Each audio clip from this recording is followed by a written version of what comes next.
अगले पार्ट में आपने सुना कि प्रभु यीशु मसीह एक लकवे के मरीज को दया दिखाते हुए उसे चंगा किया। आज आप जानेंगे कि प्रभु यीशु मसीह से पूछताछ लोग क्यों कर रहे थे, क्या उससे जानना चाहते थे।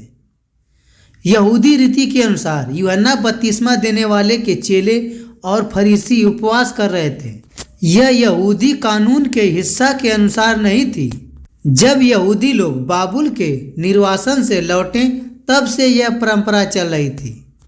जब इन लोगों की भूख अधिक से अधिक बढ़ी तब उन लोगों ने देखा कि यीशु के चेले ऐसे खाने में लगे हैं जैसे कोई उपवास है ही नहीं। वे बड़बड़ाने लगे, उनको भोजन क्यों मिला। फिर प्रभु यीशु मसीह ने कहा, क्या दूल्हे के अतिरिक्त जब तक दूल्हा उनके साथ है उपवास नहीं करते हैं, किंतु वो भी दिन आएगा जब दूल्हा उनसे छीन लिया जाएगा, फिर उन दिनों में वो भी उपवास करेंगे। क्या आप कल्पना कर सकते हैं, जहाँ एक दूल्हे के दोस्त उत्सव के सभी काम करने के लिए भाग ले रहे हैं, क्या यह उचित समय होगा उपवास करने का? शायद नहीं। एक खुशी के अवसर के लिए यह दावत और आनंद का समय है। प्रभु यीशु मसीह का आना महान दूल्हे का आना है। जब तक प्रभु यीशु मसीह साथ हैं वह लोग खाएंगे, क्योंकि जब तक दूल्हा लोगों के साथ रहता है खुशी सभी मनाते हैं। यह इतिहास में सबसे बड़ी घटना थी। इतिहास के कोई भी रिवाज या क्रिया एक तरफ रख देनी चाहिए, लेकिन उन्होंने चेतावनी दी कि वह हमेशा उनके बीच नहीं चलते रहेंगे और गहरे शोक का समय आने वाला था। यीशु की सेवकाई के उन शुरुआती दिनों में वह यह जब जानता था कि यह सब उसकी स्वीकृति के समाप्त हो जाएगा, वह इस पृथ्वी पर अपनी जान देने के लिए आया था। यीशु ने उनको दो छवि दी जिसमें वे समझ सके कि उनका आने वाले के साथ साथ परमेश्वर के लोगों के लिए सब कुछ बदल जाएगा। वह अपने साथ एक नए युग को ला रहा था। उन्होंने कहा, कोई भी किसी नई पोशाक से कोई टुकड़ा फाड़कर उसे पुरानी पोशाक पर नहीं लगाता, और यदि कोई ऐसा करता है तो उसकी नई पोशाक तो फटेगी, साथ ही वह नया पैदन भी पुरानी पोशाक के साथ मेल नहीं खाएगा। कोई भी पुरानी मशकों में नई दाखरस नहीं भरता, और यदि भरता है तो नई दाखरस पुरानी मशकों को फाड़ देती है। वह बिखर जाएगा और मशकें नष्ट हो जाएंगी। वह नई दाखरस को नए मशकों में भरता है। क्या आपने कभी एक शर्ट को धोया और यह सूखने के बाद काफ़ी छोटी हो गई? कपड़ा धोने के बाद सिकुड़ता है। यह नए कपड़े के साथ पुराने कपड़े को मैच करना सही नहीं है। जब वह धोया जाएगा तब वह नए शर्ट को भी बर्बाद कर देगा, उसका रंग निकलता है। यीशु मसीह का आना नए कपड़े की तरह था। यहूदी नेताओं के तरीके पुराने कपड़े की तरह थे। परमेश्वर ने इजराइल को शुद्ध होने के लिए बहुत से अद्भुत और सामर्थ कानून दिए थे। वे उन लोगों को तैयार कर रहे थे जो मसीह के आने पर उसे स्वीकार करेंगे। लेकिन अब मसीह उनके बीच में था, ठीक उनके बीच में। पुराने तरीके अब बल में नहीं रहे। उन्होंने वही किया जो उनको करना था। उन्होंने उन उद्धार की ओर देखा जो यीशु लाने वाला था। अब जबकि वह वहाँ आ चुका था, वे उन नई बातों को लाने वाले थे। सब कुछ नया करने वाला था। जो पुरुष और स्त्री परमेश्वर की इच्छा को दिल से सुनने को तैयार थे, वह यह सुनते थे कि यीशु उनसे क्या कह रहा है। पवित्र आत्मा उन्हें क्या सिखाएगा कि यीशु ही दूल्हा है, वही नई सृष्टि है। दाखरस है, वह यहूदी व्यवस्था और अनुष्ठान से संबंधित नहीं है। धार्मिक अगुवे इसे सुनने को तैयार नहीं थे। वह व्यवस्था के पुराने तरीके पसंद करते थे। हजारों सालों से उनके लोग उन्हें मानते आ रहे थे। क्या वे कभी सर्वश्रेष्ठ परमेश्वर के पुत्र की सुनेंगे? वे वास्तव में परमेश्वर से प्यार तो करते थे। वे उससे समझेंगे, वे यीशु के कार्यों को देखेंगे और जानेंगे कि वही मसीहा है, और वो उसका आदर करेंगे। वे देखेंगे कि यह अभिषेक किया हुआ उसी का सामर्थ्य के साथ आया जो मूसा और इजरायलियों ने आग में देखी थी, और वे अपने हृदय को उसके आगे समर्पित कर देंगे। परंतु बहुत से यीशु का इनकार करेंगे और दिखाएंगे कि उनके हृदय कभी भी यीशु के साथ नहीं थे।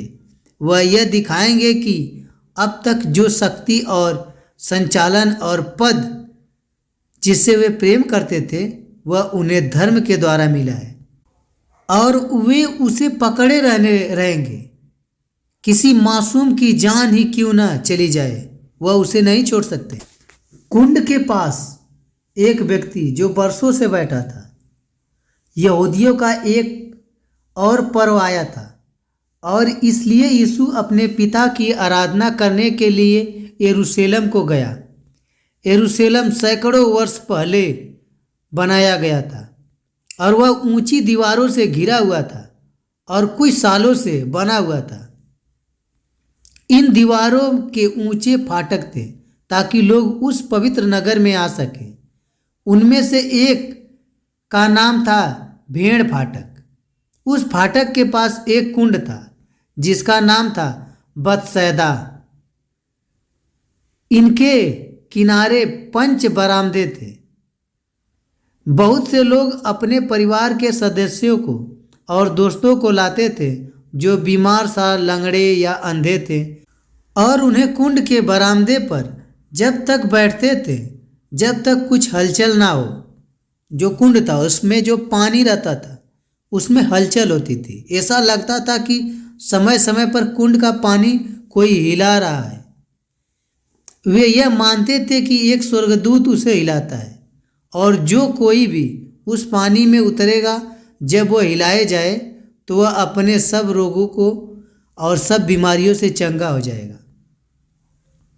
जिस दिन यीशु आया, लोगों की भीड़ उस पानी के हिलने का इंतजार कर रही थी। यीशु ने एक व्यक्ति को वहां लेटा हुआ देखा। वह 38 सालों से बीमार था। यीशु यह जानता था कि वह कितने वर्षों से बीमार है, और उससे कहा, क्या तुम चंगा होना चाहते हो? रोगी ने जवाब दिया, हे प्रभु, मेरे पास कोई नहीं है जो जल के हिलने तक मुझे तालाब में उतार दे। जब मैं तालाब में जाने को होता हूँ, सदा कोई दूसरा आदमी मुझसे पहले उसमें उतर जाता है। जैसे ही पानी हिलता है, उसमें जो व्यक्ति सबसे पहले जाता था वही चंगा होता था।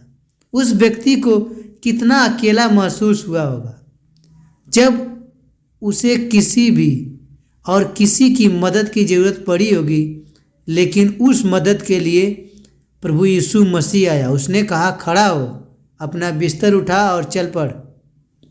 वह आदमी तत्काल अच्छा हो गया। उसने अपना बिस्तर उठाया और चल दिया। आप उसके चेहरे की कल्पना कर सकते हैं। उसके चारों ओर सब चकित हुए होंगे। एक बहुत बड़ा चमत्कार हुआ था। 38 साल से वहीं पर बैठा था, रोज आता था। एक इजराइल का पुत्र आजाद हुआ था। जिस दिन यह चमत्कार हुआ वह शब्द का दिन था, जो प्रभु ने अपने लोगों के लिए विश्राम लेने के लिए ठहराया था। यह वह दिन था जो सब कामों को छोड़कर केवल परमेश्वर की आराधना करने के लिए दिया गया था। कई सालों में यहूदी अगुवे ने शब्द के दिन को पुराने नियम से लेकर नई नई विचार उसमें जोड़ देते थे अपनी मर्जी से। वह यह देखते थे कि कोई भी उनमें से एक भी नियम तोड़े। वह लोग बनाए हुए थे कि शब्द के दिन थूकना भी अवैध माना जाता था, क्योंकि थूक धरती पर गिरकर एक छेद बना देता है और उसे कार्य माना जाता है। वे ये सब इजरायली लोगों पर डाल देते थे जिससे सख्त विधि पड़ा बनी रहे। और उसी दिन विश्राम का दिन था। यीशु ऐसे कुछ नहीं मानता था। वह जानता था कि पिता ने शब्द किस लिए बनाया था और वह उसे वैसे ही मानेगा। कुछ यहूदियों ने उस व्यक्ति को जो चंगा हुआ था सड़क पर चलते देखा और उससे पूछा, शब्द के दिन अपनी खाट उठा के क्यों जा रहा है? इस पर उसने जवाब दिया, जिसने मुझे अच्छा किया उसने कहा है कि अपना बिस्तर उठा और चल फिर।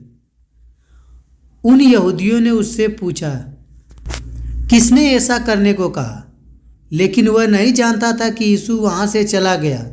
इससे पहले कि वह उसे ढूंढ पाता, प्रभु यीशु मसीह वहाँ से चले गए थे। बाद में यीशु ने उस व्यक्ति को मंदिर में फिर देखा। उससे कहा, देख तू चंगा हो गया है, फिर से पाप मत करना, ऐसा ना हो कि इससे कोई भारी विपत्ति तुझ पर आ पड़े। अब उस व्यक्ति ने उन यहूदी को बताया कि यीशु ने उसे चंगा किया है। यहूदी बहुत ही नाराज हुए। यह कौन है जो दूसरे को शब्द के दिन के नियम को तोड़ने को कहता है? वे यीशु को अपने शब्द से वार करने लगे, उसके ऊपर इल्जाम लगाने लगे, क्योंकि उसने वो नियम तोड़े थे जो उन्होंने लोगों के लिए बनाए थे। वह लोग इतने गुस्सा में थे, उन लोगों के विचार में ऐसा आ रहा था कि उसकी इतनी हिम्मत कि हमारे बनाए हुए नियमों का अनादर करे। यीशु ने उनकी ओर देखा और बोला, जैसा पिता अब तक काम करता है और मैं भी काम करता हूँ। यह एक बहुत साहसपूर्ण बयान था। उसने परमेश्वर को अपना पिता कहा। वह अपने आप को परमेश्वर का पुत्र भी कहता है। अपने को परमेश्वर के तुल्य बनाकर स्वयं परमेश्वर बन गया। वह काफ़ी बुरा था कि वह शब्द का उल्लंघन कर रहा था। अब वह अपने को परमेश्वर कह रहा था। लोग गुस्सा हो गए थे। बहुत लोग गुस्से से लाल पीले हो गए थे। वे यीशु पर इल्जाम लगाने के लिए रास्ते ढूंढ रहे थे ताकि उसे मार डालें। क्या उनमें से किसी ने यह पूछा कि उसके पास चंगाई करने की सामर्थ्य कहाँ से आई? किसी ने जानना चाहा कि यह उसकी ओर से है या परमेश्वर की ओर से है?